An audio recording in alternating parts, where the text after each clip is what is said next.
playing for free now is not a reasonable thing. Obviously, people want to still play that card. Oh, you'll get exposure. They do it for the new guys and stuff. And I mean, if you're brand new, there might be some truth to that because you got to kind of prove your draw and your promotion and all that stuff. And I've been in that boat too. I'm not going to say it never happened to me. I definitely did that. But, for someone that's been around a long time, that's proven themselves in one form or another, like somebody like myself, for example, who's producing, who has songs out to buy, who's charted, who's got a lot of A-list people playing his tracks. You know what I mean? Like there's a certain thing. I mean, you have enough of a case for, to be getting a paid gig and not playing for free one. You know what I mean? So there's a value sense of it. Promoters and all these people, they're going to want to look for where the dollar signs are. If they look at somebody and they say, oh, I'm going to make money on that person, that's the person that's going to get booked. And the bottom line, whether people want to admit it or not. I mean, I've been doing this for a while. I can definitely tell you, I've definitely dealt with my fair share of people. I can definitely tell you that in the bottom line, that's where it comes down to is doesn't matter who sends what EPK, electronic press kit to who. I mean, you could be the most fantastic turntablist, but if you got no draw, they don't care because it's about the money. Unfortunately, that's what it is now. What's your best and what's your worst interaction with a promoter? I mean, I guess the best situations with promoters are people that take care of you, people obviously that live up to their end of the deal and that go above and beyond, I could say that about actually multiple promoters. I wouldn't pigeon it down to one. I mean, there's people that, we would play for because, whatever the agreement was, maybe they weren't paying as much or something, but then they'd come through with like a full bottle of Grey Goose and a full bottle of this and that. And like, before you know it, your whole drink thing you got set up is like $500,000 or whatever. Mm-hmm. So it's like, obviously they're doing their best to take care of you, I mean, you got people that are, always doing business right. They don't mess around with paying you, and they don't mess around with your time slots or whatever. I think, as far as the worst ones go, I mean, I guess it depends on your perspective. I've been upset at gigs before because of people that have screwed up their own things. They didn't know how to manage their own people. Like I remember going out of town gigs before where I'd show up and I was, guaranteed a 60-minute slot at X time to Y time, right? I get there and they're, everything's, changed. We slid back, whatever. I mean, that stuff does happen and I do get that. And I don't take that as personal. But when I go on, so-and-so is on before me and, they're now cutting into my slot and I'm getting reduced or possibly even not playing, that's a problem.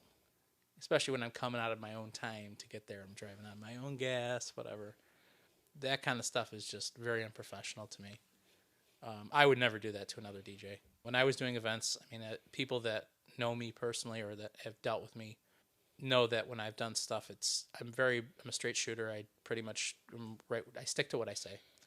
And none of this stuff where people promise you money and then afterwards, oh, I can't pay you, or I may be a couple weeks before I pay you or whatever, or, oh, you didn't, there's these guys that are, kind of dodgy guys, they'll go to a guy afterwards. I mean, it doesn't necessarily have to be me, but they'll go to a guy and say, oh, yeah, you didn't draw enough, so we can't pay you. In my opinion, I mean, you're working for somebody. So, I mean, you're working for them, you're providing a service, you should be paid. I mean, obviously, whatever agreements, arrangements you make, things that they use in substitution, that's between them. I mean, but in one form or another, they should find something. I mean, there's been times where I've played for guys in the past, when I was younger, and they'd say, okay, Raj, listen, I'm doing this party for whatever, and it's not that I don't want to pay you, I just don't have it, but, what if I can give you this and this and maybe some money at the end of the night? There might be an agreeable situation to that because, I understand where they're coming from, and they're already guaranteeing me something else in place of that. I mean, so that's just the nature of doing business, though. For me, like I said, the whole cutting time slots thing, that'll piss off any DJ. I mean, regardless if it's me or anybody else. Not paying people is my other pet peeve. I've run into that a couple times, but for the most part, I've usually gotten, there. And if not, It's one of those things where you don't want to have to get in that mode, but you know, I guess it depends on your relationship with that person. You know, if they're a friend or whatever. I mean, even though they're a friend, you know, you're like, hey man, you promised me money. Now we're talking business, you know. Or if it's somebody that you're not friends with, you know, I mean, there's stories I know guys personally that have gone on to do very well for themselves in music, and I'm not going to say their names, but I mean, I've heard good and bad stories from them too. I mean, that have had a lot worse things than I have. I mean, people, promoters dodging the artists to pay them, hiding or leaving the venue. I mean, that's happened to me for them hiding or leaving. But then I remember a story of one guy I know. He had to corner a promoter in a room to get his money. He literally had to, like, this guy was hiding in a room, like an office somewhere, and he literally had to corner him and like kind of almost bully him to get his money. And there's also unfortunate ones where I know somebody that went to play out of state and literally got held at gunpoint and by the people and was brought to an ATM to take the money out to pay them back that they paid that person. Wow. Yeah. Like I said, that's the extremes we're talking about now. Not that. Yeah. But so unfortunately, there's some shady stuff going around. Not always, but you got to be. You have to know who to deal with and who not to. I mean, everybody's quick to jump at a gig, and it's understandable because gigs are hard to come by these days. But you also have to be smart about, knowing if you're going to waste your time or not with somebody that you have to risk.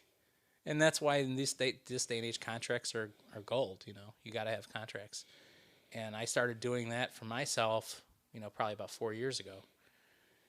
People would like look at me, people that would work with me or whatever, and some people would be like, why are you doing a contract? I said, well, because we're protecting you and me, because so there's no funny business. You're not pulling any stuff on me. I'm not getting paid, and I'm not screwing you either. So, I mean, they understand it now, but I mean, it's kind of funny when you come at people with contracts. I mean, it goes both ways. Clubs too. I mean, I remember one club we did stuff with. This guy, I gave him our contract, and he spent several minutes looking it over. He had to go over it with his lawyer.